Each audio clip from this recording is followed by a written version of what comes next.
And we are back after our momentary break. Thank you for returning to watch. That is fascinating. Why don't you go describe some of Kevlar's physical and chemical properties according to the material safety data sheet? Kevlar itself is a golden color. It comes in several forms: yarn, staple, flock, or pulp, and mainly fabric.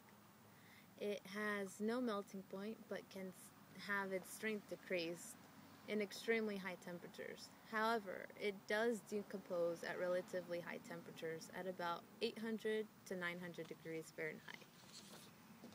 It is not soluble in water and has no odor. It has low electrical conductivity, and Kevlar is also flame resistant, but can ignite, although it produces harmful gases. The flame after ignition usually goes out when the source of ignition is removed. That sounds dangerous. Are there any precautions one should have when using Kevlar? There are a few, not too drastic though. Protection should be used when handling Kevlar dust, such as goggles, respirators, and gloves.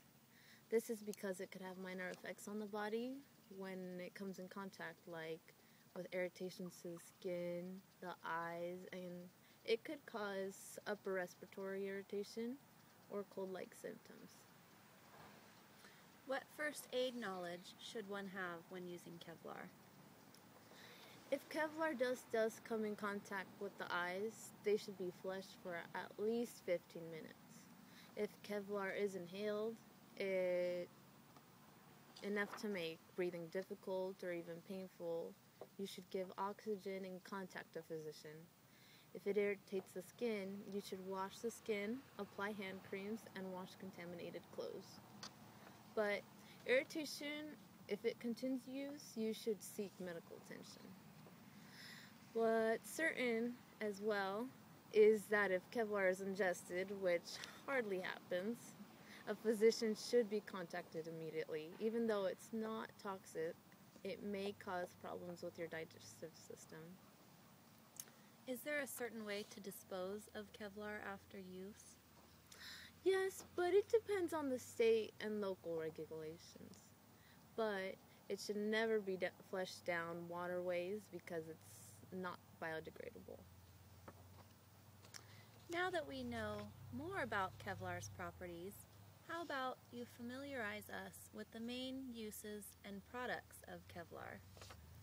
Well, Marianne, one of the most significant uses is for body armor, used in both military forces as well as police forces.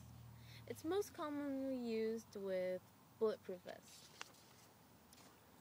That's very interesting. Yes, I've heard that there's even Kevlar survival group that consists of officers that have been saved by these. The use of Kevlar in body armor has saved thousands of lives since it was commercialized in the 1970s. It sure has. It has also helped in the medical field, such as use with surgical gloves to prevent orthopedic surgeons from being cut by broken bone during surgery. Is it true that it is used for protection from hurricanes? Yes, definitely. It is being used in DuPont storm rooms and homes to be able to withstand hurricanes and tornadoes in areas prone to these disasters.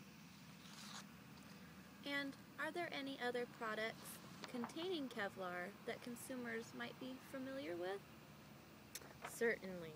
It includes, but isn't limited to, sport products, fire mattresses, headphones, bridges for space stations, and eventually the tire companies utilize Kevlar as well.